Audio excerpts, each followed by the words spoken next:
En cet été 2014, nous nous sommes rendus à Volkerinkov où s'est déroulée la traditionnelle fête médiévale organisée par l'association Iserhoek. Donc nous sommes avec Félix qui est président de Isterhoek. Déjà, c'est quoi l'association Isterhoek? Iserhoek, c'est une association qui a 25 ans, c'est pour ça qu'on fait la fête aujourd'hui, qui veut promouvoir le patrimoine flamand, le patrimoine de la Flandre rurale. Donc c'est aussi bien que son histoire, c'est un peu pour ça qu'on fait une fête médiévale, que la nature, que l'architecture, que les traditions et que la langue flamande. D'accord. Et donc, dans cette journée, qu'est-ce qu'il y a d'organisé? Qu'est-ce qu'on peut voir? C'est quoi le programme de cette journée? Alors, on fête donc nos 25 ans. On a une exposition qui retrace un petit peu tout ce qu'on a pu faire pendant ces années. Et puis, on a donc une fête médiévale. Et donc, tout au long de la journée, il y a des conférences, des démonstrations, etc. Et on a, on va dire, 25 ou 30 groupes d'exposants.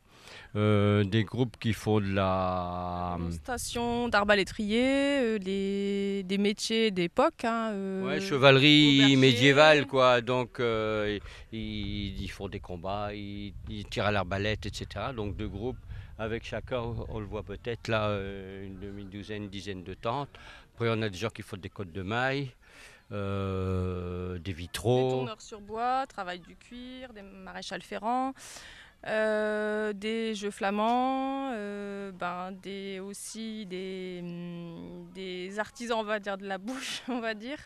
Donc boulanger, fromage de chèvre, charcuterie, etc.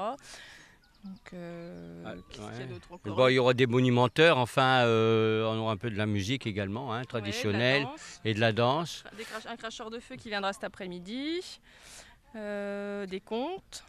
On a une ferme aussi, quoi, avec quelques animaux et des vieux métiers qu'on met on effectue, quoi, enfin, en démonstration. Par exemple, on a des chiens de troupeaux qui dirigent un troupeau de moutons. Donc plein de choses de 10h à 18h. D'accord. Et si par exemple on a aimé la journée et qu'on veut faire partie de l'association, comment on fait et qu'est-ce que ça implique? Donc l'association, elle fait, enfin, il y en a 600 adhérents là, depuis quelques années. On a également une revue trimestrielle, donc une revue d'une 40aine de pages qui parle donc de tout ce qui nous tient à cœur, toutes nos activités.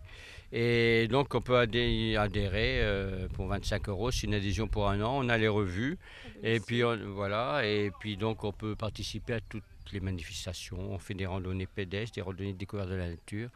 Des visites d'église, comme là tout à l'heure on aura une visite de l'église de Volkerinkov avec une exposition sur les vitraux.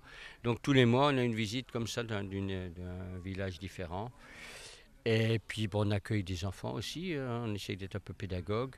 Et on travaille également sur le terrain, notamment pour ce qui est du torchis. On travaille la restauration de torchis dans des demeures ou des bâtiments qui existent encore, qui sont torchis. Ok, merci. Merci. Il est moins luxueux que l'autre, Il date de la même... Alors, si vous passez par Volkerinkov, n'hésitez pas à visiter son église et à saluer l'association Iserhoek avant de vous rendre sans faute l'année prochaine à sa fête médiévale. Nous vous laissons sur un air de musique et quelques pas de danse traditionnels. Tous les renseignements sont disponibles sur le site de l'association Iserhoek et sur leur page Facebook.